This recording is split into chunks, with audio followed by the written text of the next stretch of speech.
Many are still unhappy with Obamacare. The main intent of the Affordable Care Act was to expand the safety net, Medicaid, regulate the non-employer-based private insurance market, the insurance exchanges, and help people buy that insurance, subsidies, in order to reduce the number of Americans who are uninsured. On those metrics, it appears to have been succeeding. First and foremost, Obamacare was about improving access to healthcare. While it did improve access to insurance, in many other ways the United States is still falling short.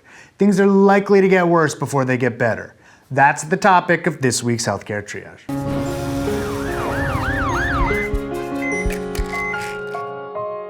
Even with Obamacare, the United States still ranks poorly among comparable countries in insurance coverage. Even in 2016, when the rate of insured is the best it's ever been in the United States, Americans still have a greater percentage of the population uninsured than pretty much any other industrialized nation in the world. Access is about more than insurance, though. Every few years, the Commonwealth Fund conducts an international survey of patients. The last time the fund fielded the survey was in 2013, and it sampled patients in 11 different countries, all of them on the high end of the worldwide socioeconomic spectrum. When asked if patients could get same-day or next-day appointments with their provider when they were sick or needed care, 43% of Americans said no. This placed the United States 8th among 11 countries. Only Norway, 46%, Sweden, 47%, and Canada, 55%, were worse. Yeah, we beat Canada.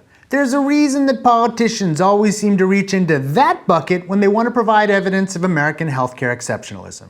But comparing ourselves with only one country is cherry picking. Many other countries outperform us. When asked whether it was somewhat or very easy to get care after regular working hours, the United States also placed 8th, beating Australia, Canada again, and Sweden. Because of this, at least in part, Americans are more likely to use the emergency room for care. In this metric, the United States tied for last with Canada. You had 39% of adults aged 65 years or older using the emergency room in the last 2 years. Primary care physicians feel this pinch as well. When the Commonwealth Fund surveyed them in 10 countries, doctors in the United States ranked 9th, ahead of Canada, in being well prepared to manage the care of patients with complex needs. They ranked last in whether the staff made home visits. They also ranked last by far in whether practices had arrangements so that patients could see a doctor or nurse after hours without going to the emergency department. Why is this?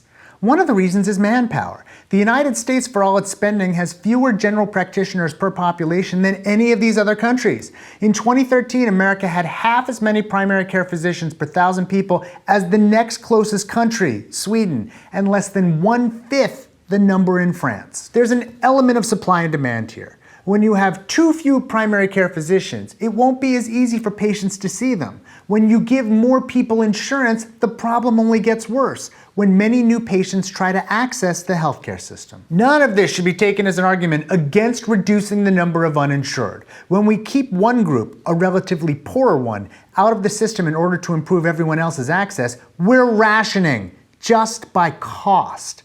Everyone in the United States seems to loathe rationing, so no one wants to admit that's what's going on. The biggest access problem in the United States is the expense of obtaining care.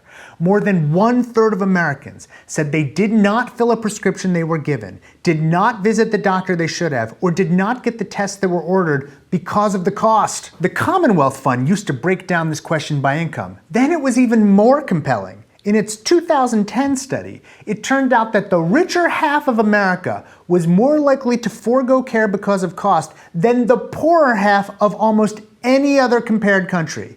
It's important to remember that the richer half of America was likely to be insured. Perhaps most telling, when adults were asked about their views of the healthcare system in 2013, 75% of Americans said that it needed fundamental change or that it needed to be completely rebuilt. This percentage was higher than for any other country surveyed, Canada included at 50%. Primary care physicians feel similarly, yet years after the Affordable Care Act was passed, Americans are still litigating whether to return to the previous system. Access was a problem before. Access is a problem now. Americans can't seem to have a discussion on how to make that better, and without that, it's hard to see how things will improve. Healthcare Triage is supported in part by viewers like you through Patreon.com, a voluntary subscription service that allows you to support the show through your monthly donation. We'd like to thank our research associates Joe Sevitz and Karen Green, and our Surgeon Admiral, Sam. Thanks, Joe and Karen. Thanks, Sam. More information can be found at patreon.com/healthcare triage.